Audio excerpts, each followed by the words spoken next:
शादी, विवाह, मैरिज एक ऐसा रिश्ता जो इंसान की जिंदगी को बना भी देता है और पूरी तरह से बर्बाद भी कर सकता है। हर इंसान के दिल में एक सवाल जरूर आता है कि मेरा पार्टनर कैसा होगा, मेरा शादीशुदा जीवन कैसे चलेगा, वो चलेगा भी या टूट जाएगा। और इस सवाल का सबसे बड़ा राज छुपा है आपकी कुंडली के 7वें घर में। 7th हाउस का जो लॉर्ड है वो इन सारी बातों को आपको यूं ही बता सकता है। ये एक ऐसा ग्रह है जो कि आपको डिसाइड करता है आपके लिए कि प्यार होगा या फिर सब जिम्मेदारियां मिलेंगी, इज्जत मिलेगी या बदनामी मिलेगी, शादी आपकी उड़ान बनेगी या फिर आपके लिए बोझ बन जाएगा। और सबसे खतरनाक बात, ये सब लिखा हुआ है पहले से ही आपकी कुंडली के अंदर। बॉलीवुड में एक बड़ा अच्छा डायलॉग चलता है कि शादी का लड्डू जो खाए वो भी पछताए और जो ना खाए वो भी पछताए। पर एस्ट्रोलॉजी कहता है कि कौन पछताएगा और कौन मुस्कुराएगा ये भी ग्रह ही तय करते हैं। आज दोस्तों मैं आपको इस पूरे वीडियो में समझाने वाला हूं कि 7th हाउस के जो मालिक हैं, जो लॉर्ड हैं, वो किस तरह से आपके विवाह का पूरा खेल बदल देते हैं और आपके शादी की जो तस्वीर है वो आपके सामने ही पेंट कर रहे होते हैं। तो तैयार हो जाइए, क्योंकि अगले कुछ समय में ही आप ये समझेंगे कि आपके रिश्ते की जो कहानी है, जो कि ग्रहों ने पहले से लिख दी है, वो आपके सामने जब आएगी तो आप भी हैरान हो जाएंगे कि ओ माय गॉड,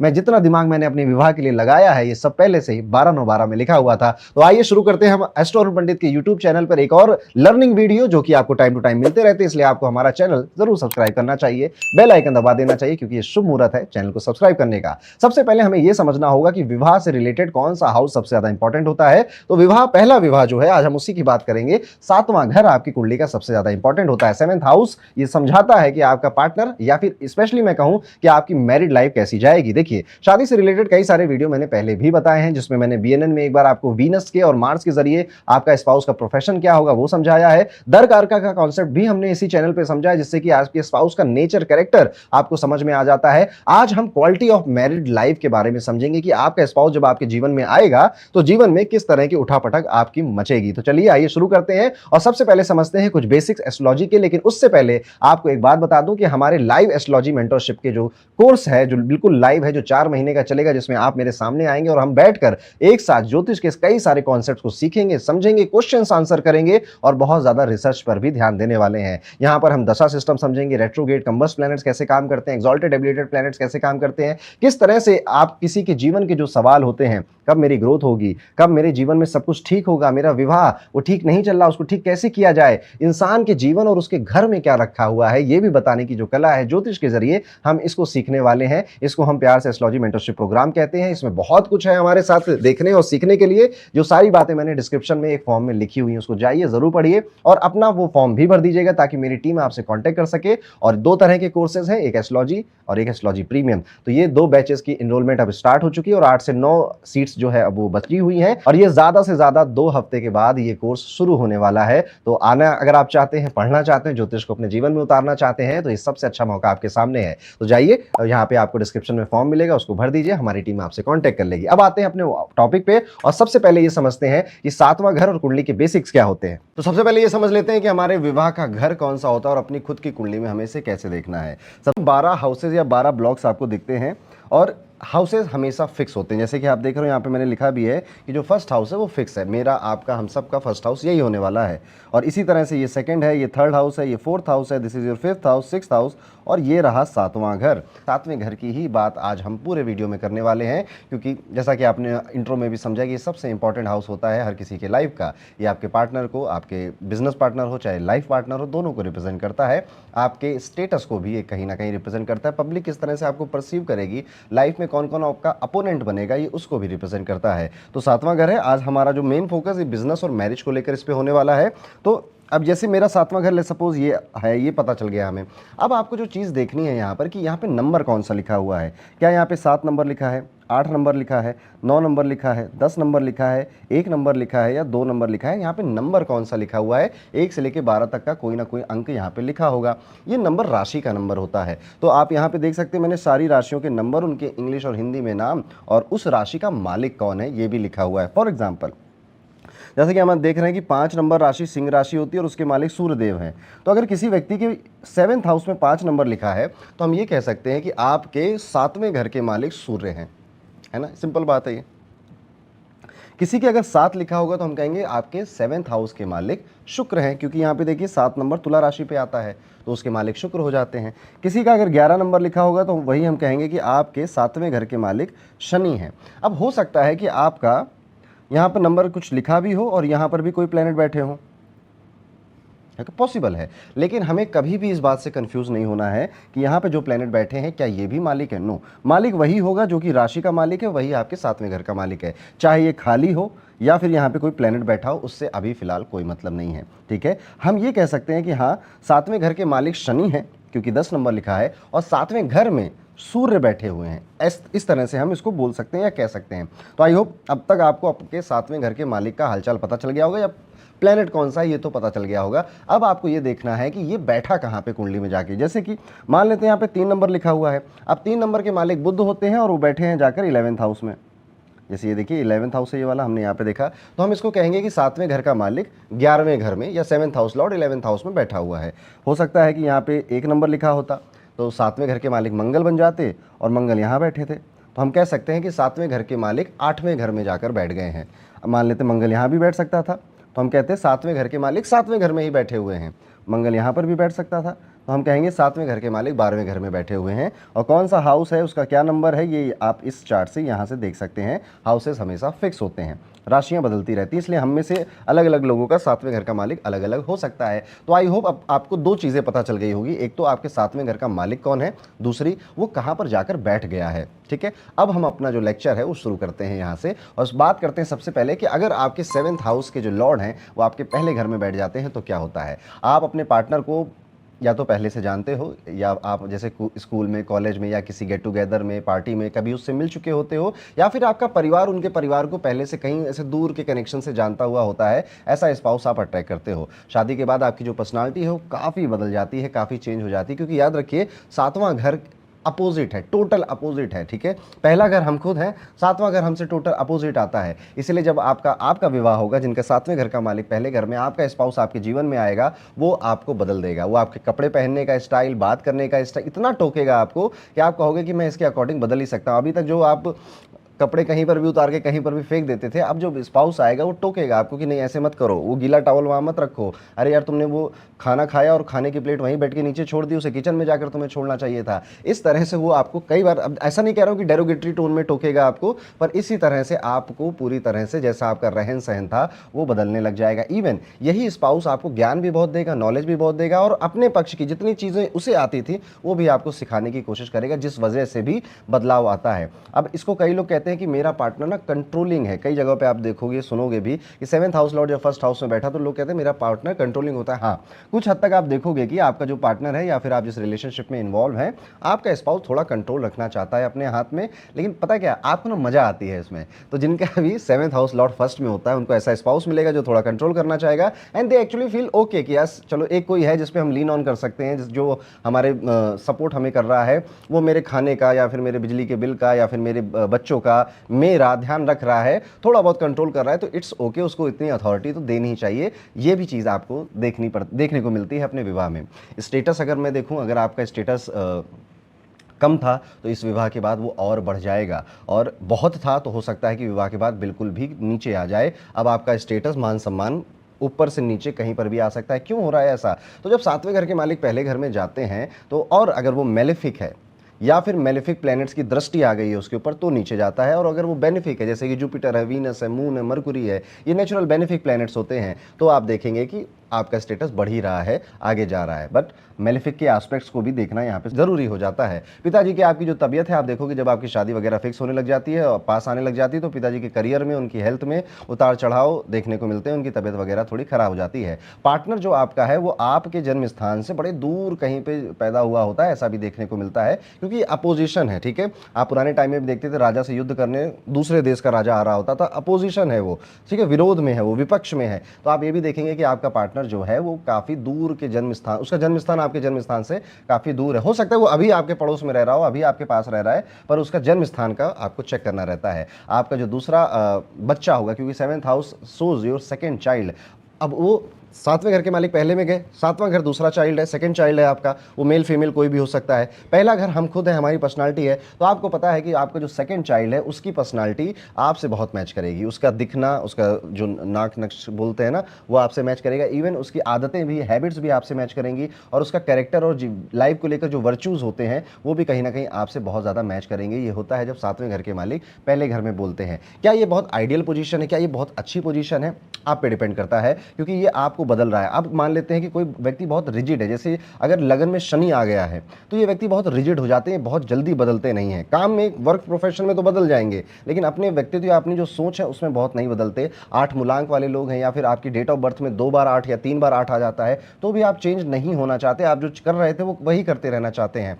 आप देखेंगे जैसे जैसे व्यक्ति ओल्ड होता है ना, पुराना होता है, शनि ओल्ड एज को रिप्रेजेंट करता है, तो आप देखिए आपके पापा, आपकी मम्मी, उनकी जो हैबिट्स बन गई थी, आप कितना बोल लो, अब वो नहीं सुधर सकते, उनका घड़ा पक्का हो चुका है। उन लोगों को इस पोजीशन से दिक्कत आएगी। लेकिन वहीं पर अगर मरकुरी है, मून है, ये लोग बहुत फ्लेक्सिबल होते हैं। जुपिटर है तो अगर कोई अच्छे से काउंसलिंग करके बढ़िया समझाए तो ये एक्सेप्ट भी कर लेते हैं। वीनस है, प्यारे प्लेनेट है, ये है तो वो एक्सेप्ट कर लेगा, तब ये पोजीशन अच्छी हो जाएगी। अदरवाइज ये पोजीशन जब आप रिजिड हैं तो आपको तकलीफ देने लग जाएगी। सेकंड है हमारा, अगर 7वें घर के मालिक आपके दूसरे घर में चले जाते हैं, 7th house lord going to the money house, ठीक है, तो एक चीज़ तो हमको बड़े अच्छे समझ में आ जाती है कि पार्टनर के जरिए आपका धन का थोड़ा सा फायदा होने वाला है, या फिर हम इसको ऐसे भी कह देते हैं कि after your marriage you will see a significant change और राइज इन योर मनी। आपके जो धन के मामले हैं उसमें एक सिग्निफिकेंट बदलाव देखने को मिलता है। आपका जो पार्टनर है उसकी वजह से अब अपनी फैमिली में आप बहुत ज़्यादा इन्वॉल्व होने लग गए हैं।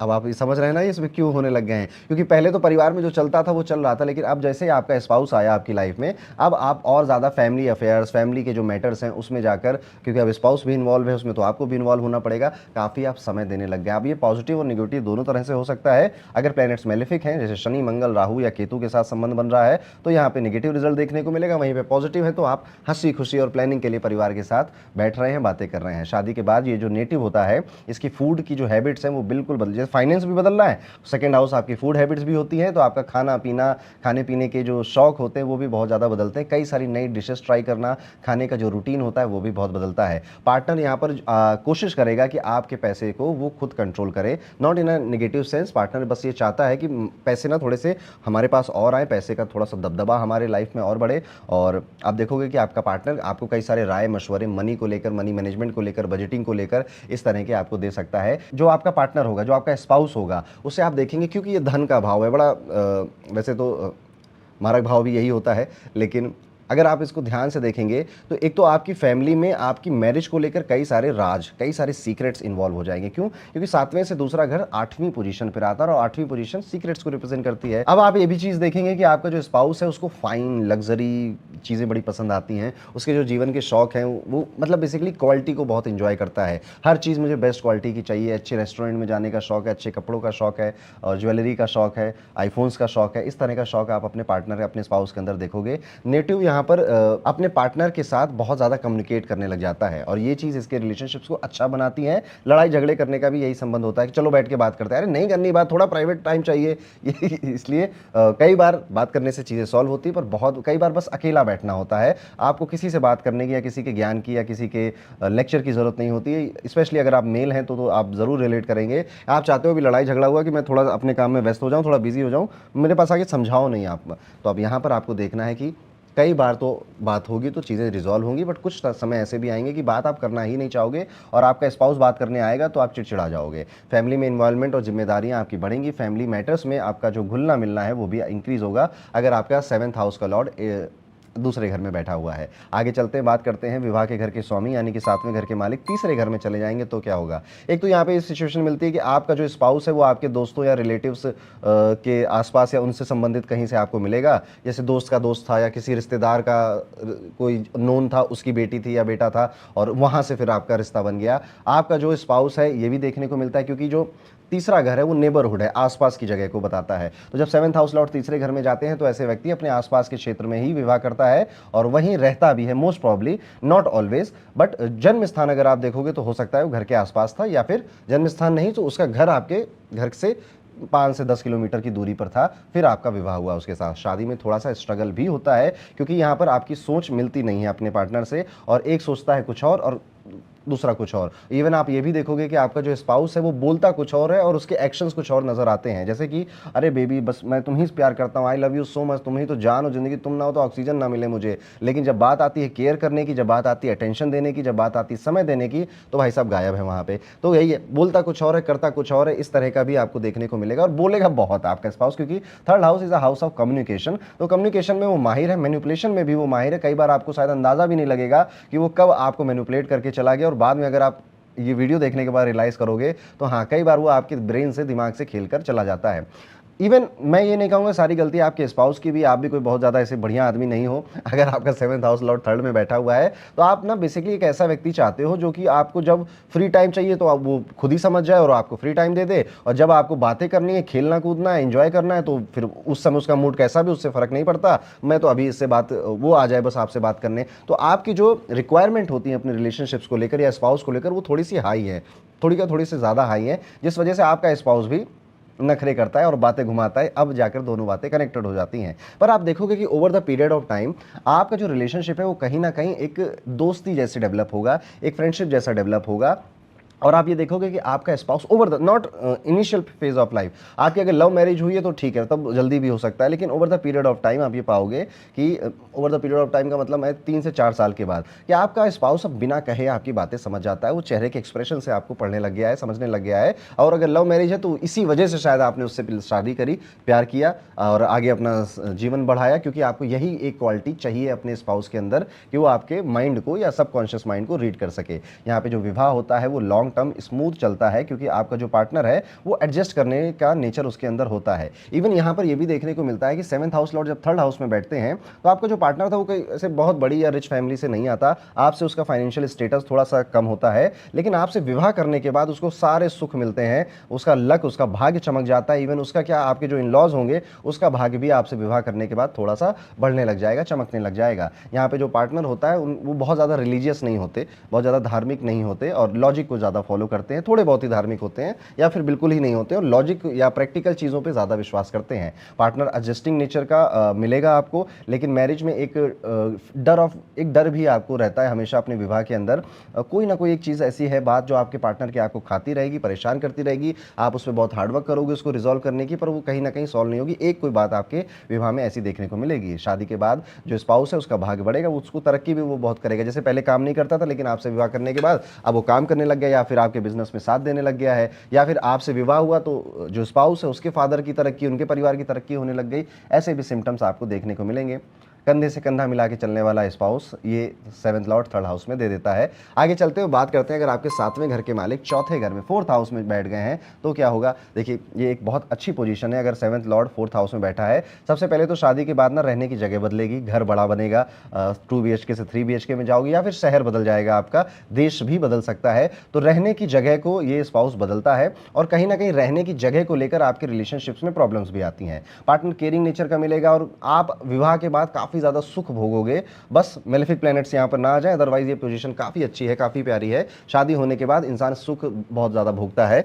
जैसे मेरी कुंडली में अगर 7th लॉर्ड 4th हाउस में है ना, तो मैं सुख भोगूंगा आफ्टर मैरिज ज़्यादा। जैसे मेरी लाइफ में स्पाउस सेंटर होगा, 4th हाउस लग्जरी का है, कंफर्ट का है, वो एक्टिवेट हो जाएगा, घर का है, परिवार का है, वो भी एक्टिवेट हो जाएगा। रिलेशनशिप में इमोशंस जो हैं वो बहुत इंपॉर्टेंट रोल अब प्ले करेंगे। वैसे सभी रिलेशनशिप्स में इमोशंस इंपॉर्टेंट रोल प्ले करते हैं, और वहीं पर इसमें तो बहुत ज़्यादा ही करेंगे इस पोजीशन में। अगर यहाँ पर आपके रिश्ते खराब हो रहे हैं, आप या फिर आप देख रहे हो कि पंडित जी आपने इतनी अच्छी अच्छी बातें बताई पर मैंने ऐसा कुछ अभी तक नहीं एक्सपीरियंस किया, तो डेफिनेटली आप ना या तो साउथ वेस्ट में सो रहे हैं, या फिर आप साउथ ईस्ट में या ईस्ट साउथ ईस्ट में कहीं आपने अपना बेडरूम बना लिया है, वहाँ पर आप सो रहे हैं, या फिर आपके घर में कोई वास्तु दोष है जिस वजह से ये प्रॉब्लम आ रही है। वास्तु दोष है सिंपली जो पपड़ी पड़ जाए दीवारों में, वो भी वास्तु दोष है। कहीं पानी का लीकेज होता रहता है कॉन्स्टेंटली, वो भी वास्तु दोष है। नॉर्थ ईस्ट में आपके लाइट नहीं आती है, नॉर्थ ईस्ट में टॉयलेट है, किचन है, इस तरह की चीज़ें हैं, वो भी वास्तु दोष आता है। कई तरह के वास्तु दोष होते हैं, पर ये मैंने कुछ कॉमन से बताए हैं। इस वजह से आप अपनी मैरिज में डिस्टर्बेंस फेस कर रहे हैं। और आप ये भी देखोगे जैसे जैसे आप जगह बदलते जाओगे, जैसे बहुत बार तो नहीं बदलता, एक बार सिग्निफिकेंटली बदलता है, 2 बार भी बदल सकता है व्यक्ति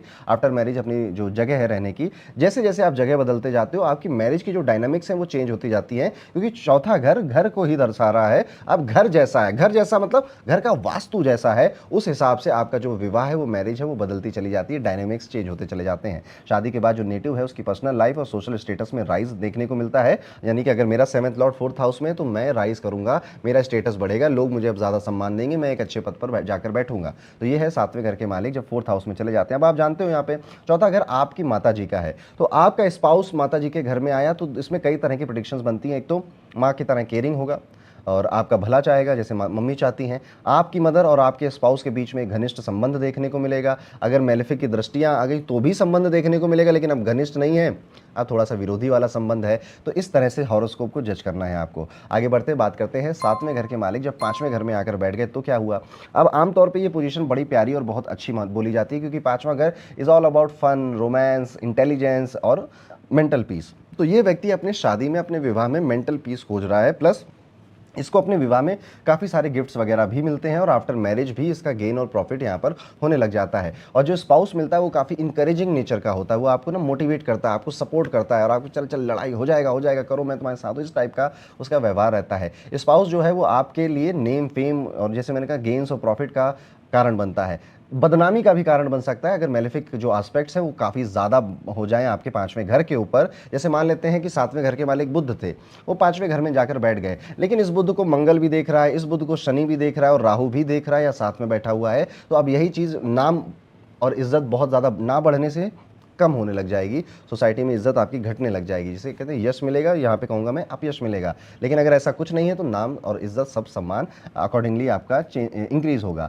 अगर आपके स्पाउस को आप सम्मान दें, अगर आप अपने स्पाउस को खूब इज्जत दें और दुनियादारी और समाज सोसाइटी में उसको बिल्कुल भी उसको कुछ गलत ना बोलें, मतलब जैसे होना चाहिए एक आइडियल रिलेशनशिप, तो आपको बहुत फ़ायदा होता है, आपका जो स्टेटस है, आपका जो काम है वो भी इंक्रीज होता है। अब ऐसे लोगों की जो डिज़ायर होती है अपने मैरिज को लेकर वो है कि they want romance, they want playfulness, they want कि मेरा जो पार्टनर हो ना उसके साथ में जैसे एक गर्लफ्रेंड बॉयफ्रेंड नहीं होते कि एक ही कोल्ड ड्रिंक में 2 स्ट्रॉ डाल के पी रहे हैं, इस टाइप का रोमांस करे मेरे साथ, थोड़ा फिल्मी टाइप का। ये इस चीज़ को चाहते हैं अपने पार्टनर के अंदर। अगर पार्टनर ये चीज़ देता है तो बहुत अच्छी इनकी मैरिड लाइफ जाएगी, नहीं देता है तो ये इंकरेज करेंगे उसको कि ऐसा हम करते हैं, चलो ये करते हैं, चलो वहाँ घूमने चलते हैं। इनको अपने पार्टनर के साथ ना खूब इंजॉय करना है अपनी पूरी लाइफ में और किसी को ज़्यादा कुछ बताना नहीं है, अपने पास ही अपने हिस्से की जो यादें हैं वो अपने हिस्से तक रखनी है। शादी इनके लिए बहुत एक कार्मिक बॉन्ड जैसी फील होती है। ऐसा आपको कई बार फील होगा अगर आपका 7th लॉर्ड 5th हाउस में बैठा है कि जो मेरा विवाह है, जो मेरी मैरिज है, ऐसा क्यों लगता है कि यार ये पिछले जन्म का रिश्ता है। जब आप उस व्यक्ति से मिले होंगे तब भी आपको ये महसूस हुआ होगा कि यार इसके साथ जेल अप करने में मुझे बहुत ज़्यादा समय नहीं लगा, बहुत ज़्यादा टाइम नहीं लगा और इट फील्स लाइक यार हम एक दूसरे को काफ़ी समय से जानते थे, इतनी जल्दी हम जो जेल हो गए, हम इतनी जल्दी जो हम एक दूसरे को समझने लग गए। लड़ाई झगड़े ज़रूर होंगे आपके, क्योंकि 5वां घर प्लेफुलनेस का है तो खेल खेल में चोट लगी जाती है। तो आप देखोगे कि आपके लड़ाई झगड़े मतलब सुबह एक लड़ाई, शाम को एक लड़ाई, रात में फिर से मिट्टी हो जाती है, सब ठीक हो जाता है। या रात में लड़ाई करके सोए, सुबह फिर से अचानक से सब भूल गए कि रात में कितना हमने कलह मचाया था। तो इस तरह की रिलेशनशिप भी देखो, इसे मैं लव हेट का रिलेशनशिप कहूँगा, पर मज़ा बहुत आता है, आनंद लेता है ऐसा व्यक्ति अपने विवाह की, अपने पार्टनरशिप की। आपका जो पार्टनर है वो आपके साथ आप देखोगे एक कंपेनियन की तरह, एक पार्टनर की तरह नहीं, एक कंपेनियन की तरह हर तरह से आपका साथ देने की पूरी कोशिश करता रहता है। तो ये है अगर आपके 7वें घर के मालिक 5वें घर में बैठे हैं तो क्या होता है। आगे बढ़ते हैं, बात करते हैं आपके 7वें घर के मालिक 6ठे घर में आ गए। तो पहला जो इंडिकेशन इससे मिलता है कि विवाह का घर का मालिक अपने से 12वें पर आ गया। कोई भी ग्रह जब अपने से 12वें पर आता है तो वो अपने हाउस का नुकसान करता है। जैसे फॉर एग्जांपल मान लेते हैं 7वें घर के मालिक शनि थे और वो आ गए 6ठे घर में, तो शनि अपने से 12वें पे आ गए हैं। अब जो 7वां घर है इसको डैमेज करेंगे शनि, और कोई भी प्लेनेट हो वो डैमेज करेगा। कैसे होगा डैमेज? अब इस रिलेशनशिप में थोड़े से चैलेंजेस ज़्यादा देखने को मिलेंगे, कॉन्फ्लिक्ट्स ज़्यादा देखने को मिलेंगे आपको अपने स्पाउस के साथ, मिसअंडरस्टैंडिंग्स काफ़ी ज़्यादा देखने को मिलेगी और जीवन जीने का या जीवन को देखने का जो नज़रिया है ये फिर टोटली डिफरेंट आपको आपके स्पाउस के साथ मिलेगा। इवन कई केसेस में, नॉट ऑलवेज बट कई केसेस में ये डाइवोर्स की या सेपरेशन की सिचुएशन बनाता है, क्योंकि 11 जो 6th हाउस है ये शत्रु का घर है, ये कोर्ट कचहरी का घर है। तो विवाह के मालिक जब कोर्ट कचहरी के घर में आए तो कोई थर्ड पार्टी आपके रिलेशनशिप्स में आएगी, इन्वॉल्व होगी और वो आपकी सुलह कराने की कोशिश करेगी। कोर्ट में भी यही होता है या फिर आपके घर में भी आप देखोगे कि कोई ना कोई बड़े बुजुर्ग आएंगे और कहेंगे अरे लड़ाई झगड़ा माफ करो और अब एक दूसरे के साथ रहो, लड़ाई झगड़ा करना कोई अच्छी बात नहीं होती, और रिलेशनशिप को ठीक करने की कोशिश करेंगे। जितना मेलेफिक इन्फ्लुएंस बढ़ता जाएगा उतनी ही ये चीज़ सीवियर होती चली जाएगी और जितना बेनिफिक प्लैनेट्स का इन्फ्लुएंस बढ़ेगा उतनी ही आप कम चीज़ देखोगे। मैंने यहाँ पे जो एक चीज़ बड़ी कॉमन नोट की है कि अगर आपका स्पाउस सेवा भाव वाला होता है, यानी कि वो मंदिरों में ईश्वर की या रिलीजियस प्लेसेस में या आश्रमों की सेवा खूब करता है और उसके मन से ये आता है, कोई फोर्स नहीं है, तो रिलेशनशिप बेहतर चलता है, अच्छा चलता है। या फिर आपका जो स्पाउस है वो किसी तरह से फाइनेंस डिपार्टमेंट से या फिर लोन के डिपार्टमेंट से या किसी तरह से लॉ के प्रोफेशन से जुड़ा हुआ है तो भी रिलेशनशिप बेहतर या ठीक देखने को मिलते हैं। यहाँ पर जो आफ्टर मैरिज आपके जो स्पाउस की है वो कुछ दिन के लिए या कुछ महीनों के लिए तबियत में फ्लक्चुएशन आपको देखने को मिलेगा, हेल्थ में आपको फ्लक्चुएशन देखने को मिलेगा। यहाँ पर आपका जो पार्टनर है, आप देखोगे उसके साथ जो लाइफ है, पूरी लाइफ है, उसमें कई बार ऐसी सिचुएशंस बनती हैं कि आप और वो अलग अलग हो जाते हैं। जैसे कि वो लंबे टाइम के लिए अपने मायके चले जाती हैं, या फिर आप लंबे टाइम के लिए बिजनेस के लिए या काम के लिए थोड़ा सा दूर चले जाते हो। तो साल में कई बार ऐसे 2-3 इवेंट होते हैं जब आप एक दूसरे के साथ नहीं रह पाते, एक दूसरे से दूर रहते हो, और ऐसे इवेंट होना बड़े ज़रूरी है आपकी मैरिड लाइफ में, क्योंकि थोड़ा थोड़ा गैप आपको चाहिए फॉर योर सेल्फ और फॉर अंडरस्टैंडिंग योर सेल्फ और फॉर रिमाइंडिंग योर सेल्फ कि how much you love your spouse. ये इतना गैप आपको यहाँ पे चाहिए होता है, और अगर नेचुरली आपको ये गैप मिल रहा है तो बहुत अच्छी बात है, अदरवाइज आप खुद क्रिएट करिए कि जाओ 2 महीने घूम के आओ मम्मी के पास, 2 महीने मैं यहाँ पे रह लूँगा। इस तरह के गैप क्रिएट करते रहिए, आपकी जो मैरिड लाइफ है वो बहुत स्मूथली आगे बढ़ने लग जाएगी। यहाँ पे जो आपका स्पाउस है वो समझदार बहुत होता है, ठीक है, और वो रिश्ते को चलाने के लिए काफ़ी अपनी समझदारी का इस्तेमाल करेगा, काफ़ी अपनी समझदारी का उपयोग करेगा। लेकिन for the health of both the partner, पहले तो मैं कहूँगा जो स्पाउस है उसकी हेल्थ पे ज़्यादा इफेक्ट पड़ेगा, लेकिन आपकी हेल्थ पे भी आफ्टर मैरिज आप देखोगे कि आपकी तबीयत खराब हुई या कोई बीमारी हो गई आपको, या फीवर आ गया, क्योंकि छठा घर एक्टिवेट हुआ है, शादी के बाद छठा घर एक्टिवेट हुआ है, तो छठा घर कहीं ना कहीं से आएगा। इवन आप ये भी देखोगे अब अचानक से आपके ऑफिस में जो लोग हैं वो अब आपको दुश्मन की तरह देखने लग गए हैं, या फिर आपकी टांग खींचने की कोशिश करने लग गए हैं, क्योंकि छठा घर शत्रु का है। आफ्टर योर मैरिज आप कोई लोन भी ले सकते हैं। आफ्टर योर मैरिज आप देखोगे कि घर लेने के लिए या फिर कोई गाड़ी लेने के लिए आपने लोन भी लिया है और आपका पैसा खर्च हुआ है थोड़ा सा। ये 1 साल के अंदर ही इनमें से कई सारे सिम्टम्स आप देख लोगे अगर 7वें घर के मालिक छठे घर में बैठे हैं। बचने की रेमेडी भी मैंने आपको बता दी है, और समस्याएं क्या क्या आ सकती हैं वो भी आपको मैंने यहाँ पर बता दिया है। आगे बढ़ते हैं और समझते हैं कि 7वें घर के मालिक अगर 7वें घर में खुद में बैठ जाएं तो एक्चुअली में ये बहुत एक पावरफुल पोजीशन होती है। स्पाउस एग्जैक्टली वैसा होता है जैसा शायद आप चाहते थे।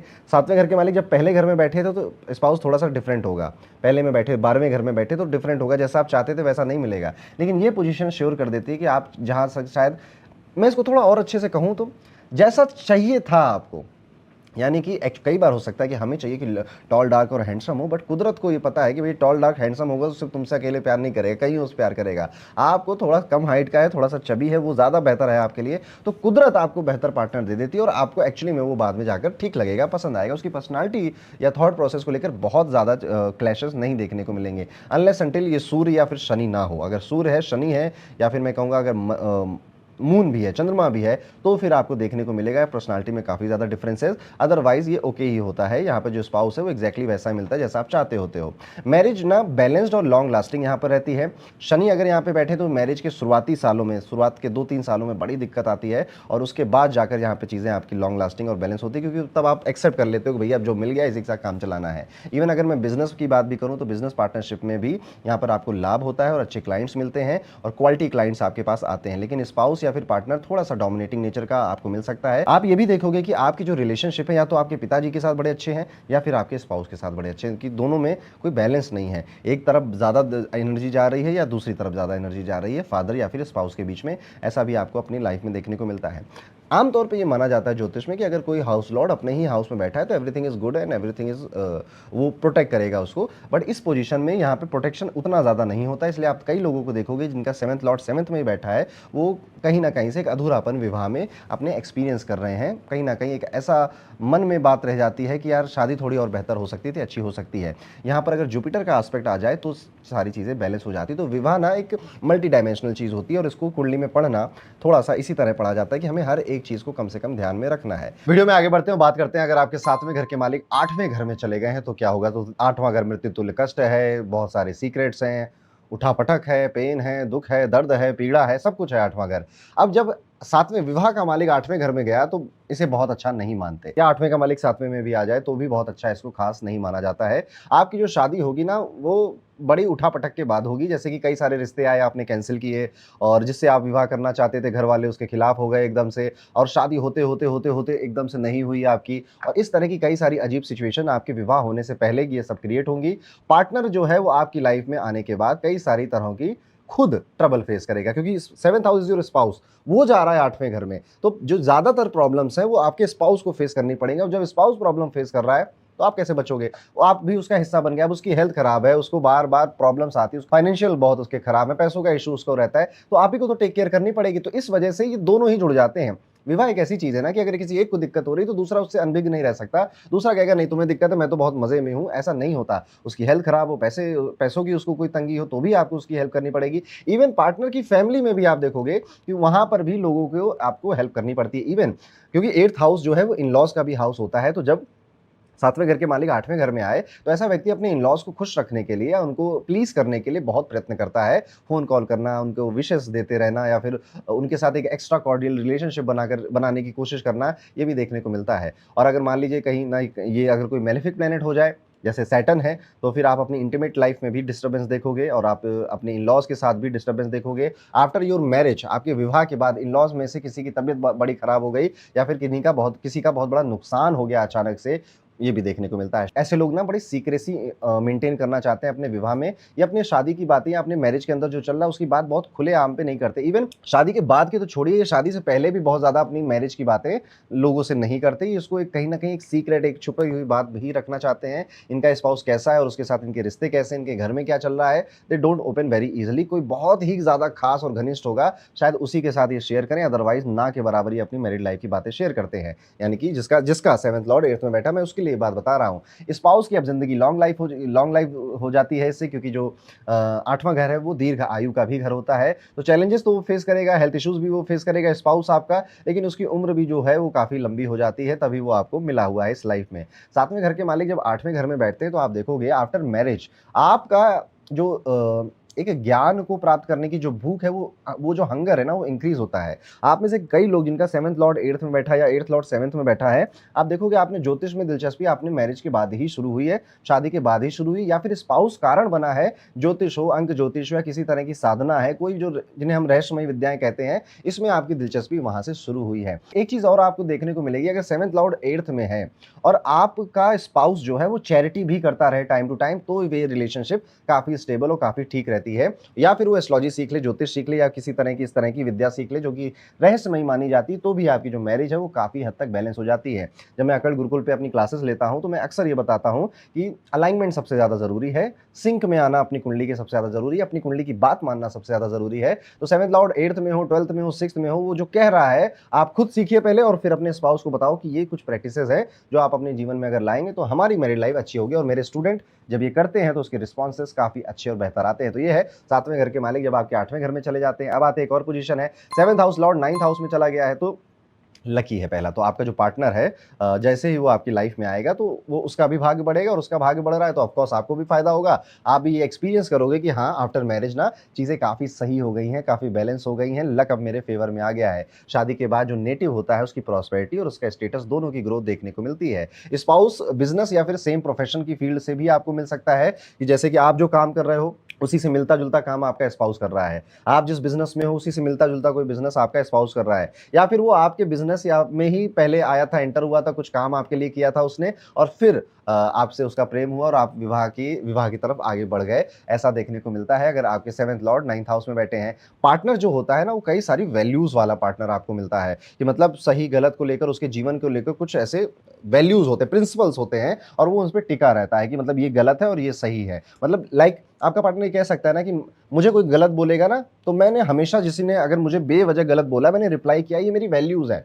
तो आपकी फैमिली में भी अगर कोई मुझे गलत बोलेगा तो मैं ज़्यादा दिन नहीं सुनूँगी या सुनूँगा, मैं उसकी रिप्लाई करूँगा क्योंकि ये मेरे प्रिंसिपल्स हैं, मैं अपने प्रिंसिपल से अलग नहीं हटता। ये मैंने एक एग्ज़ाम्पल दिया, ऐसे हर अलग-अलग व्यक्तियों के अलग-अलग वैल्यूज़ या प्रिंसिपल्स हो सकते हैं। अब ये जो कपल है जिसका जैसे मान लेते हैं आपका 7th लॉर्ड 9th हाउस में बैठा है, आपका विवाह होता है, तो आप दोनों साथ में मिलकर ज़्यादातर बातें करेंगे ना कि अपने फाइनेंसेस को कैसे बेटर करना है, किस तरह से प्रॉस्पेरिटी अपने जीवन में लेकर आनी है, हम लोग साथ में मिलकर ऐसा क्या करें कि हमारा स्टेटस आगे बढ़ जाए, हम लोग साथ में एक-दूसरे को कहाँ पर कॉम्प्लीमेंट करते हैं, इस तरह की बहुत सारी बातें करेंगे। आप देखोगे इनके ना बकेट लिस्ट भी बनाते हैं, हमें क्या-क्या डिज़ायर पूरे करने हैं, क्या-क्या लाइफ में चाहिए, उसके लिए हमें क्या-क्या मेहनत करनी है, बच्चों की प्लानिंग करने में बड़ा ध्यान रखते हैं ये लोग। एक तो 7th लॉर्ड 9th में बैठे या 7th लॉर्ड 5th हाउस में बैठे, तो आप देखोगे कि ऐसे लोगों को ना संतान और संतान की प्लानिंग, संतान की लाइफ से रिलेटेड बहुत ज़्यादा दिलचस्पी होती है और उसमें ये बड़ी मेहनत करते हैं। अब ये गर्भ संस्कार भी सीखेंगे, ज्योतिष भी सीखेंगे, प्रोजनी के समय में मुहूर्त का भी ध्यान रखेंगे, बेबी की कुंडली भी अच्छी बने तो उसकी टाइमिंग का भी ध्यान रखेंगे। इस तरह की कई सारी चीज़ें ही आपका पार्टनर आपके साथ मिलकर करेगा। अब जैसे किसी का 7th लॉर्ड 9th हाउस में बैठ गया है, 9th हाउस आपके ब्रदर इन लॉ और सिस्टर इन लॉ का होता है, तो आफ्टर योर मैरिज आप कोशिश करेंगे कि उनके साथ आपकी, जैसे मैंने 8th हाउस में कहा इन लॉज़ के साथ सबके साथ बनाने की कोशिश करेगा ये व्यक्ति। वहीं पर 9th हाउस में ब्रदर इन लॉ या सिस्टर इन लॉ को बहुत प्लीज़ करने की कोशिश करता है और उनको फ़ोन करना, उनके साथ इन्वॉल्व रहना, उनके साथ बातचीत बढ़ाते रहना, ये भी आपके अंदर ये नेटिव का जिसका 7th लॉर्ड 9th हाउस में है, ये आपको देखने को मिलता है। तो आपके ब्रदर इन लॉ या सिस्टर इन लॉ का जो इन्फ्लुएंस है वो लाइफ में काफ़ी रहता है। आफ्टर योर मैरिज आप देखेंगे आप रिलीजियस ज़्यादा बन गए हैं, ठीक है? 7th लॉर्ड 9th हाउस में अगर है, तो आपका जो स्पाउस है, 7th house is your spouse, तो आपका स्पाउस आ रहा है धर्म के घर में। तो जैसे ही आपकी शादी हुई, आपको स्पाउस मिला, आपका जो स्पाउस है, वो धार्मिक होने लगेगा, पूजा-पाठ करने लगेगा या आपके साथ बैठकर पूजाएँ करने लगेगा, रिलीजियस प्लेसेस पे विज़िट करेगा या साथ में पढ़ाई भी करते हैं ऐसे लोग या एक-दूसरे को सिखाते रहते हैं कि तुम ये वाला कोर्स कर लो, मैंने भी किया, मुझे फ़ायदा हुआ, तुम भी ये पढ़ लो, तुम ये वाली बुक पढ़नी चाहिए, तुम्हें ये करना चाहिए। इस तरह का जो ज्ञान वाला है ना, इसको एक लाइन में कहूँ तो जो स्पाउस है, वो गुरु की तरह एक्ट करेगा अब आपके लिए क्योंकि 7th हाउस 9th हाउस में जा रहा है। जीवन में बहुत सारी चीज़ें आपको सिखाएगा। स्पाउस आपको धार्मिक बनाएगा और आप भी धार्मिक बनोगे और एक गुरु या एक पिता की तरह वो आपकी लाइफ में एक्ट करेगा। It is a good position. बस कोशिश ये करनी चाहिए इस पोजीशन में कि आप कहीं पर भी विवाह करो, रिचुअल्स का बहुत ज़्यादा ध्यान रखना है आपको। आपको रिचुअल्स के साथ बिल्कुल भी कॉम्प्रोमाइज़ नहीं करना है। जो आपके घर की परंपराएँ हैं, उनका भी बड़ा ध्यान रखना है आपको, उनके साथ कॉम्प्रोमाइज़ नहीं करना है। अगर आपके घर की परंपरा है कि हम ना किसी और धर्म में विवाह नहीं करते, उनको फॉलो करिए, उनको मानिए। आपके घर की अगर परंपरा है कि शादी के बाद ये वाला एक रिचुअल होता है, ये मामा के घर में एक रिचुअल होता है, फॉलो ऑल द रिचुअल्स बिना कोई क्वेश्चंस किए हुए। कुछ ही टाइम की बात होती है, शादी या विवाह जो है वो जीवन भर का खेल है, इसलिए यहाँ पे ध्यान रखने वाली बात है। चलिए आगे बढ़ते हैं, बात करते हैं अगर 7वें घर के मालिक 10वें घर में चले गए, तो जैसे ही आपकी विवाह होगा, जो स्पाउस है वो हार्ड वर्किंग बनने लग जाएगा। जो स्पाउस है बहुत एम्बिशियस मिलेगा, हार्ड वर्किंग मिलेगा आपको। आपकी मैरिज के बाद आप देखोगे जो नेटिव है, जिसकी कुंडली में 7th लॉर्ड 10th हाउस में गया है, वो खुद भी बहुत ज़्यादा बिज़ी हो रहा है और परिवार के लिए समय थोड़ा कम ही निकाल पा रहा है। जगह भी बदलेगी, आपके विवाह के बाद आपका घर बदलेगा। आमतौर पे ये भी देखा गया है कि इनकी मैरिज के बाद ये अपने पेरेंट्स वगैरह को छोड़कर थोड़ा अलग से कहीं अपने काम वगैरह की ज़रूरत के लिए चले जाते हैं, वहाँ रहने लगते हैं। स्पाउस किसी बात को सुनेगा नहीं अब आपके, अपनी मर्ज़ी से डिसीज़न लेने की उसकी सारी इच्छाएँ रहती हैं कि मैं अपनी मर्ज़ी से डिसीज़न लूँगा और सुन तो चलो लूँगा पर करूँगा अपने मन की, ऐसा स्पाउस का नेचर देखने को मिलता है। शादी के बारे में बहुत ज़्यादा डिस्कशन होता है आपके घर के अंदर, यस। तो जब आप देखोगे आपका 7th लॉर्ड 10th हाउस में बैठा है और आपकी विवाह की बातें चल रही है अगर, तो आप देखोगे बहुत ज़्यादा डिस्कशन होता है। उसकी फैमिली कैसी है, उसके पिताजी कैसे हैं, उसके दादाजी कैसे हैं, उनका ये है, वहाँ से खबर निकाल लेते हैं, वहाँ से उनके बारे में पता कर लेते हैं। इस तरह का बहुत ज़्यादा हैवी डिस्कशन के बाद आपकी मैरिज फाइनलाइज़ होती है। अब मदर इन लॉ का भी होता है 10th हाउस, तो मदर इन लॉ के साथ एक डीप रिलेशनशिप डेवलप होती है आपके स्पाउस की। वो पॉजिटिव नेगेटिव हो सकती है डिपेंडिंग अपॉन कि जो प्लैनेट है वो मेलेफिक है, यानी कि शनि, मंगल, राहु, केतु में से तो कहीं ग्रस्त नहीं है, या फिर वो बेनिफिक है, जुपिटर, मून, मरकुरी या फिर वीनस से रिलेटेड है तो पॉजिटिव भी होता है। पर मदर इन लॉ कहीं न कहीं आपके स्पाउस के लिए एक बड़ा इंपॉर्टेंट फैक्टर बन जाती हैं। मैरिज एक रिस्पॉन्सिबिलिटी की तरह लगता है, मतलब एक ज़िम्मेदारी लगती है कि यार मेरी शादी हो गई है अब मैं रिस्पॉन्सिबल हूँ अपने स्पाउस को लेकर, मैं अपना पूरा बेस्ट दूँगा ताकि ये मैरिज वर्कआउट कर सके। इसलिए ये लोग बहुत सारी चीज़ों का अपने विवाह में ध्यान रखते हैं कि इनके पार्टनर को क्या पसंद है, क्या नहीं पसंद है, उस सब का ध्यान रखो, उस सबकी केयर करो। जहाँ पे समझाने की ज़रूरत पड़े वहाँ पे समझाओ, तो एन्जॉयमेंट थोड़ा-सा कम हो जाता है। हार्ड वर्क, काम, प्रोफेशन, स्टेटस कैसे बढ़ेगा, ये सारी चीज़ें जीवन में बहुत ज़्यादा शामिल हो जाती हैं। तो ये था 7th लॉर्ड अगर 10th हाउस में चले गए। अब आते हैं 7th लॉर्ड अगर 11th हाउस में चले जाएँ, तो देखिए 11th हाउस इच्छाओं का घर है। तो सबसे पहले तो आपका जो स्पाउस होगा वो काफ़ी महत्वाकांक्षी होगा, उसे जीवन में बहुत कुछ चाहिए, उसके डिज़ायर, उसके एम्बिशन काफ़ी हाई होंगे, आपसे तो ज़्यादा हाई होंगे, या फिर अगर नहीं थे तो आपसे मिलने के बाद बन जाएगा वो ऐसा। और आप देखोगे कई बार इसकी यही जो महत्वाकांक्षाएँ होती हैं ये रिलेशनशिप को लेकर में आपको तंग भी करती हैं, आपको परेशान भी करती हैं। जैसे कि मुझे ना बड़ा घर चाहिए, मुझे इस घर में नहीं रहना है यार, चलो, चलो बाहर चलो, चलो, यहाँ का वॉशरूम देखा है कितना दूर जाना पड़ता है, मुझे अपने कमरे में वॉशरूम, ये इच्छाएँ हैं, ये डिज़ायर है, ठीक है? मुझे गाड़ी चाहिए, मुझे ट्रिप चाहिए, मुझे वेकेशन पे ले जाओ, कितना टाइम हो गया क्यों नहीं ले जा रहे हो? ये these are types of desire जो कभी-कभी आपको लगेंगे कि चलो यार मेरा स्पाउस है, मुझसे कुछ कह रहा है, चलो पूरा कर दे। बट जैसे-जैसे समय बीतेगा आपको लगेगा यार तुम ज़्यादा ही कर रहे हो, अब तुम्हें थोड़ा-सा शांत हो जाना चाहिए। 11th हाउस में अगर आपके 7वें घर के मालिक आए हैं, तो ये सिर्फ़ एक रिश्ता नहीं है, एक डील है आपके लिए, और मैं कहूँगा कि ये पोज़ीशन आपकी डेस्टिनी और आपके गेन्स के लिए तो बहुत अच्छी है, पर जो मैंने महत्वाकांक्षा वाली बात बताई बस ये एक थोड़ा प्रॉब्लमैटिक हो जाता है। सबसे पहली बात, आपका जो पार्टनर है उसके थ्रू आपको फ़ायदा तो ज़रूर मिलेगा, उसके लक, उसके भाग्य की वजह से, चाहे आपका बिज़नेस हो, आपको थोड़ा-सा ग्रोथ देखने को मिलेगी। इवन आपका जो पार्टनर है वो शुरुआत में हो सकता है कि आपके दोस्त की तरह बिहेव करे, और या फिर आपके किसी सोशल नेटवर्क से या सोशल सर्कल से ही निकल कर वो बाहर आया है, आपके परिवार के, और वहाँ से आपका शादी हुआ है, आपका विवाह हुआ है। हुआ है। स्पाउस आपके लिए एक तरह से एसेट बन जाता है। कई सारी चीज़ें अब आप उस पे डिपेंड करने लग जाते हैं। स्पाउस के साथ कम्युनिकेशन बना के रखना, बातचीत बना के रखना बहुत ज़्यादा नेसेसरी है, अदरवाइज़ लड़ाइयाँ बहुत हो जाती हैं और लड़ाइयाँ इस बात पे ज़्यादा होती है कि तुमने मुझे बात नहीं करते हो, टाइम नहीं देते हो, कम्युनिकेशन गैप बहुत ज़्यादा हो गया है। इस तरह की कई सारी चीज़ें आपको तंग करती हैं। आपके स्पाउस की वजह से आपको नए लोगों से जुड़ने का मौका भी मिलेगा, नए कनेक्शंस आपके बनेंगे, इवन आपके स्पाउस की वजह से आपको नई अपॉर्च्युनिटीज़ भी दिखाई देंगी। तो अगर विवाह हुआ, विवाह के बाद आप कोई और काम करने लग गए जिससे इनकम शुरू हो गई, उसमें आपके स्पाउस का बहुत बड़ा हाथ हो सकता है। शादी के बाद आपकी ज़िंदगी में दोस्ती और सपोर्ट का एक नया चैप्टर खुलता है। आपकी लाइफ में ऐसे लोग आते हैं जो सिर्फ पार्टनर की वजह से ही मिलते हैं आपको और वही आपके ग्रोथ के रास्ते भी खोलते हैं। बच्चों की जो डेस्टिनी है आप देखोगे इस प्लेसमेंट की वजह से काफ़ी स्ट्रांग हो जाती है। मतलब आपके जो बच्चे हैं उनकी लाइफ में वो अपना नाम कमाएँगे, वो फेम कमाएँगे, दोनों ही कमाएँगे और यहाँ पर आपको ये भी देखने को मिलता है कि खास तौर पे जो दूसरा बच्चा है वो काफ़ी एक्सेल करता है लाइफ में क्योंकि 7th house represent your second child. 7th house के लॉर्ड जब 11th हाउस में होते हैं तो जो बच्चे हैं वो पेरेंट्स का भी नाम रोशन करते हैं और अपने दम पे वो लाइफ में सेटल होते हैं और बढ़िया काम करते हैं। लेकिन एक वार्निंग भी यहाँ पे देना चाहूँगा कि कभी-कभी जो आपका पार्टनर है वो बहुत ज़्यादा सोशल हो जाता है। मतलब लोगों से मिलना, पार्टीज़ में जाना, सोशल गैदरिंग्स में जाना,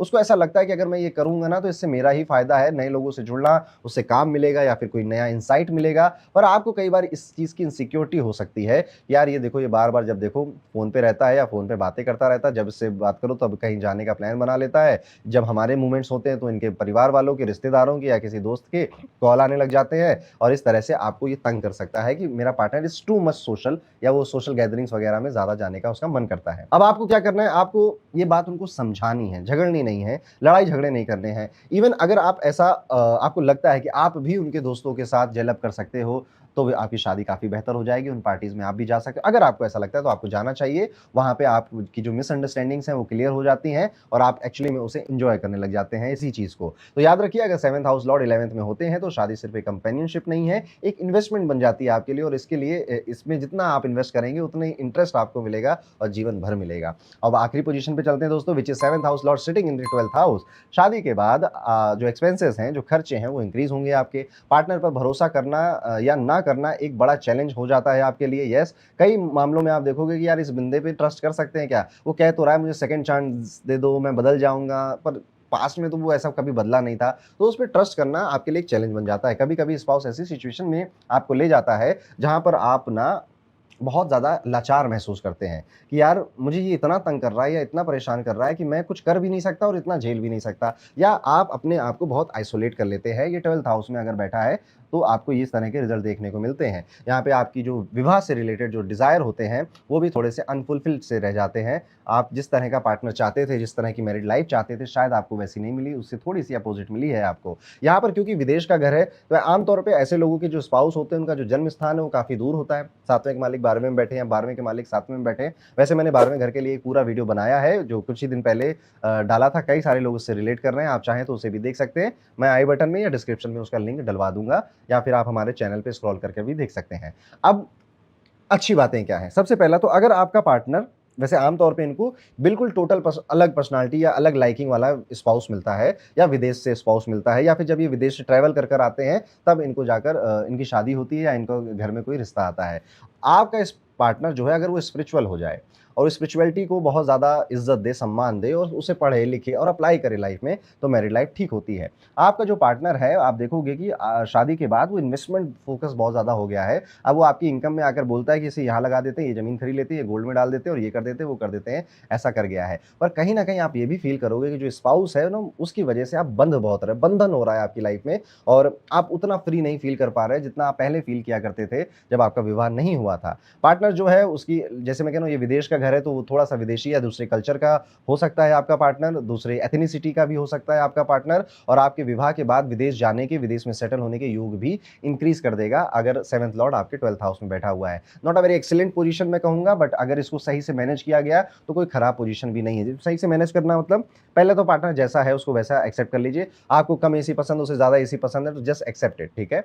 और वो ज़्यादा ठंडा करके सो रहा है तो आप एक कंबल और ओढ़ के सो जाइए। ये है एक्सेप्टेंस। जब आप जितना लड़ोगे उतना ये चीज़ें बदलेंगी, उतना चीज़ें क्योटिक हो जाएँगी आपके लिए।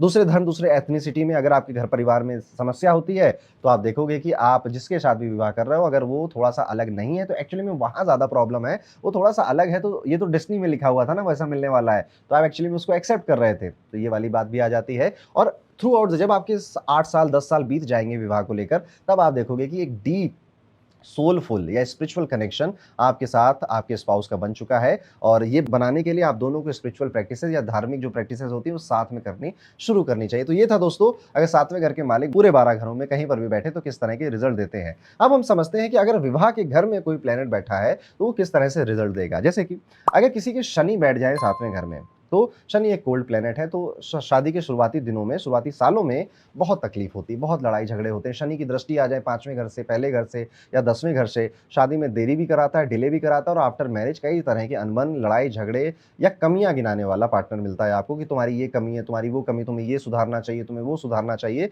शनि इसी तरह से विवाह के घर में काम करते हैं। तो ऐसे लोग अपनी मैरिज से शुरुआती सालों में तो बहुत ज़्यादा हैप्पी या बहुत ज़्यादा खुश नहीं रहते। बहुत केसेस में ये चीज़ इस हद तक बढ़ जाती है कि चलो अब हम अपने रास्ते अलग-अलग कर लेते हैं। नॉट ऑलवेज़, पर मैं बहुत सारे केसेस में कि अब हम अलग-अलग रहेंगे क्योंकि भैया तुम इतने कोल्ड नेचर के हो, थोड़ा-सा भी रोमांस तुमसे होता नहीं है, थोड़ी-सी प्यार भरी बातें तुमसे होती नहीं, कमियाँ गिनवा लो तुमसे या डिमोटिवेट करवा लो मुझे, वो तुमसे ज़्यादा होता है। इस तरह का तंग करता है शनि यहाँ पर आकर। लेकिन शनि याद रखिए, शनि लंबे रेस का घोड़ा है, इसलिए आप देखोगे कि आपका जो पार्टनर है वो भले कितना आपको क्रिटिसाइज़ करे या भले ही कितना आपके अंदर कमियाँ गिनाए, कोल्ड नेचर उसका कितना हो, पर वो हाथ थाम कर रखने वालों में से है, कमिटमेंट देने वालों में से होता है कि ठीक है, हम लड़ाई झगड़े खूब करते हैं पर मुझे रहना तुम्हारे साथ है। ये अगर शनि बैठे हैं सातवें घर में तो इस तरह के रिजल्ट देंगे। वहीं पे अगर बुध बैठ जाए सातवें घर में तो आप देखोगे कि जो स्पाउस है वो यंग है उम्र में, शनि में थोड़ा ओल्ड मिलता है, बुध में यंग मिलता है, देखने में भी यंग और उम्र में भी यंग हो सकता है आपका और जॉली नेचर का मिलेगा, हँसता, खेलता, रोस्ट करता हुआ, कॉमेडी करता हुआ, जैसे भाई-बहन एक-दूसरे से नहीं लड़ते हैं वैसे मज़े करने वाला फन लविंग आपको आपका स्पाउस मिलता है और आप एक्चुअली में आप ये चीज़ चाहते हो, ये सारी चीज़ें आपके स्पाउस के अंदर होनी चाहिए क्योंकि मरकुरी तो आपका बैठा हुआ है। मरकुरी जब यहाँ पर बैठता है तो कुछ टाइम बाद स्पाउस के साथ आपका चेहरा और आपकी हैबिट्स बड़ी मैच करने लग जाती है और ऐसे लोग जितना प्राइवेट रहे और उतना मज़ा करते हैं, जितना ये सोशल गैदरिंग्स में बड़े ऑकवर्ड से हो जाते हैं, परिवार के साथ भी ऑकवर्ड से हो जाते हैं, लेकिन अपने फ्लोर पे या अपने कमरे में आके ये बिल्कुल एकदम से ओपन होते हैं एक-दूसरे के साथ और प्लेफुलनेस और सारी चीज़ें इनकी मैरिज में इन्वॉल्व रहती है। वहीं पर अगर चंद्रमा बैठ जाए आपके विवाह के घर में, चंद्रमा एक इम्बैलेंस क्रिएट कर देता है मैरिज लाइफ में, तो शुरुआती टाइम में आप देखोगे कि ये शादी मुझे चलानी है, नहीं चलानी, इससे रिलेटेड कई सारे सवाल, मदर इन लॉ का बड़ा इंटरफेरेंस आपकी मैरिड लाइफ में, पैसे आते तो हैं पर बचते नहीं हैं, ये वाले सवाल उठ जाना और कई बार मूड स्विंग्स होना कि सही शादी हुई है या नहीं हुई है। कई बार बहुत प्यार आता है कि जो भी है सही मिला मुझे और कई बार ऐसा लगता है कि यार और बेहतर भी मिल सकता था क्योंकि चंद्रमा वो मूड स्विंग्स है जो बार-बार बदल रहा है। आसमान में भी आप देखिए वो बार-बार चेंज होता है। तो विवाह के घर में आया तो आपका मूड अपने विवाह को लेकर, बिज़नेसेस को लेकर कई बार बदलता है। ऐसे लोग जब बिज़नेस भी करते हैं जिनका चंद्रमा 7वां घर है, तो एक बिज़नेस पे या एक इनकम फ्लो पे बहुत ज़्यादा डिपेंड नहीं रखते, उसे बदलते रहते हैं। वहीं पर अगर सूर्य यहाँ पर बैठे हुए हैं, तो आप देखोगे कि ईगो क्लैशेस होना या फिर डोमिनेंस होना आपके स्पाउस का, ये आपको तंग करेगा, आपको परेशान करेगा। इवन आप ऐसा कहोगे कि यार यहाँ पर ना इनके परिवार में अलग तरह की कहानियाँ चलती रहती हैं, ये मेरी बात कोई सुनता नहीं है और अपनी बातें ये लोग करवाते रहते हैं। 7वें घर में जो सूर्य है वो नीच के माने जाते हैं, डेबिलिटेड माने जाते हैं। तो आपकी या आपके स्पाउस की पहले कहीं पे कोई लव अफेयर था या कोई शादी फिक्स हुई थी, कोई रोका हुआ था, कहीं शादी होने वाली थी और होते-होते नहीं हुई और फिर आपका विवाह इनके साथ हुआ। ये किसी के साथ भी हो सकता है, आपके साथ या आपके स्पाउस के साथ। ये एक ऐसा इंसिडेंट है जो हुआ होगा और उसके बाद फिर आपका विवाह होता है। ये सूर्य यहाँ पर बैठकर क्योंकि ये व्यक्ति अपनी मैरिड लाइफ से डिसैटिस्फाइड हो जाता है और काफ़ी टाइम रहता है, 6 से 8 साल तक ये अपनी मैरिड लाइफ से डिसैटिस्फाइड रह सकता है और इस वजह से ये चीटिंग के या फिर एक्स्ट्रा मैरिटल रिलेशनशिप के जो इफ़ेक्ट हैं वो क्रिएट कर देता है आपकी मैरिज में। नॉट ऑलवेज़, अब जुपिटर इज़ देयर, जुपिटर की दृष्टि है वहाँ पे या शनि की दृष्टि है तो फिर नहीं होता, otherwise this planet can create या फिर कोई और कॉम्बिनेशन है तो आपकी कुंडली में क्रिएट कर सकता है। Not a very good. विवाह के घर के लिए सूर्य सूर्य का काम वहाँ पे नहीं है। सूर्य राजा साहब है ना, उनको झुकना पड़ता है। विवाह के घर में हर किसी को झुकना पड़ता है, राजा साहब को झुकना नहीं आता। इस वजह से ईगो क्लैशेज़, एरोगेंस आना ये सब देखने को मिलता है विवाह में। वहीं पर अगर यहाँ पे शुक्र बैठे हुए हैं, तो विवाह के घर में शुक्र में इंसान के अपने स्पाउस को लेकर काफ़ी ज़्यादा डिज़ायर हो जाते हैं। वो अपने स्पाउस को वर्ल्ड बेस्ट स्पाउस दिखाना चाहता है, इससे ज़्यादा बेहतर अच्छा कोई नहीं है, चाहे वो फैशन सेंस में हो, चाहे वो कम्युनिकेशन में हो, चाहे वो प्रोफेशनल किसी चीज़ में या बिज़नेस स्किल में हो। आप चाहते हो कि आपके स्पाउस को दुनिया एक बेस्ट स्पाउस की तरह देखे। अब वो अगर बेस्ट नहीं है, तो आप उसको बहुत जज करने लग जाते हो, उसको कहते हो तुम ये करो, तुम वो करो, तुम ऐसा करो, उसको देखो, कंपेयर करने लग जाते हो एक्चुअली में आप, जो कि आपकी मैरिड की लाइफ की जो क्वालिटी है उसे खराब करने में पूरा पूरा योगदान देगा। यही चीज़ से आपको बचना है। देखिए हम ज्योतिष किस लिए सीखते हैं? इसीलिए तो सीखते हैं ताकि हमें पता चल सके कि हम कहाँ पे गलतियाँ कर रहे हैं और हम अपने व्यवहार को बदलकर उन गलतियों को सुधार लें। आगे चलते हैं, अगर यहाँ पे गुरु बैठे हैं, जुपिटर बैठे हुए हैं, तो यहाँ पे आप देखोगे कि जिसका जुपिटर बैठा है 7th हाउस में, उसके लिए मैरिज उतनी फ्रूटफुल नहीं थी, लेकिन जिससे उसने शादी करी उसका लक बड़ा शाइन हुआ, क्योंकि जुपिटर तो 7वें घर में आपके बैठ के 7वें घर को दबाएगा, हैवीएस्ट प्लैनेट है। लेकिन आपके स्पाउस के लिए यही पोजीशन बड़ी लकी साबित हो जाएगी। इसलिए मैं अक्सर अपनी क्लासेस में बोलता भी हूँ कि अगर आपको कोई ऐसी कन्या मिले जिसके 7वें घर में जुपिटर हो या गुरु की दृष्टि आ रही हो, तो उसको पकड़ लीजिएगा, उससे विवाह करने की बात रखिएगा उसके सामने। अब आगे बढ़ते हैं और समझते हैं, अगर 7वें घर में मंगल बैठ गए हैं, मंगल जब यहाँ पे बैठ जाता है तो थोड़ा कंट्रोलिंग नेचर का आपके अंदर आ जाता है कि आप अपने स्पाउस को थोड़ा कंट्रोल करना चाहते हो, उसको डायरेक्ट करना चाहते हो, उसको बताना चाहते हो कि तुम ये नहीं तुम ये करो, जो कि आपका स्पाउस अगर कर ले तो बड़ी अच्छी बात है, जो कि बड़ी रेयरली होता है। लेकिन अगर वो नहीं माने, नहीं सुने, तो आप जीवन भर एक ही लाइन कहते रहोगे कि मैंने तुम्हें इतनी बात समझाई, तुम अगर उसमें से 10% भी मान लेते तो तुम्हारी ज़िंदगी का भला हो जाता। ऐसा भी देखने को मिला है। मंगल अपने लिए यहाँ पर बड़ी अच्छी पोजीशन लेकर आता है, यानी कि आपकी पर्सनल लाइफ में आपकी डिज़ायर फुलफिल करेगा, बट मैरिड लाइफ में एग्रेशन, थोड़ी-सी फाइट्स, झगड़े ज़्यादा और थोड़ा-सा लिटिल बिट वायलेंस भी ऐड कर देता है। मंगल यहाँ पर बैठा हुआ है, आपका स्पाउस आपके साथ फिजिकल एक्टिविटीज़ में किसी में इन्वॉल्व रहे, जैसे वॉक पे जाओ, ठीक है? या अगर जिम या योगा कर सकते हैं साथ में आप, तो वो साथ में करिए। नहीं तो वॉक इज़ ओके, जाइए, आप देखिएगा आपके रिलेशनशिप में काफ़ी बेहतर इंप्रूवमेंट आपको देखने को मिलेंगी। आगे बढ़ते हैं, राहु और केतु की बात आती है, तो राहु यहाँ पर बहुत ज़्यादा डाइवोर्स या सेपरेशन कराने की चीज़ें तो नहीं करता, बट राहु अगर यहाँ पर बैठा है तो टू मच अटैचमेंट या टू मच रिक्वायरमेंट आपको अपने पार्टनर के साथ है, बट डिससैटिस्फाइड मैरिड लाइफ को रिप्रेजेंट कर रहा है। आपका पार्टनर वो सारी अटैचमेंट या फिर आपने जितना दिया उसको, जितना गिव किया, जितना केयर दी, उसको रेसिप्रोकेट नहीं कर पाता है। आपके जो विचार होते हैं उनको वो नहीं समझ पाता, जिस वजह से काफ़ी मिसअंडरस्टैंडिंग्स क्रिएट होती हैं। आपका अगर राहु बैठा है विवाह के घर में, तो आप ये देखेंगे कि अगर आपकी शादी हो रही, तो जो कोर्टशिप पीरियड होता है ना, उसमें ही 2-4 बार झगड़ा कर लोगे आप, ठीक है? क्योंकि आप रखा राहु बैठा हुआ, बातें ही ऐसी करोगे कि सामने वाला कहेगा कि अरे बाप रे! ये तो अभी ऐसी बातें कर रहा है या कर रही है, जब ये घर में आ जाएगा तब तो क्या ही करेगी या क्या ही करेगा, नहीं पता। जी, तो वहाँ पर भी दिक्कत होगी। अब विवाह हो गया तो विवाह के बाद अलग-अलग तरह की समस्याएँ क्रिएट होती हैं। ये सारी चीज़ें राहु जिसका साथ में घर में बैठा है, ये खुद ही क्रिएट करता है, क्योंकि इसके दिमाग में अजीब-अजीब विचार आते हैं जिनको ये रियल मान रहा होता है, और फिर वो सारी डिस्कशन ये अपने स्पाउस के साथ करता है कि यार तुम ना अपनी मम्मी की बहुत बातें सुनते हो, तुम्हें नहीं सुननी चाहिए। अरे यार, किसी को भी बोलोगे तो कहेगा क्यों नहीं सुननी चाहिए, तुम भी तो सुनती हो या तुम भी तो सुनते हो।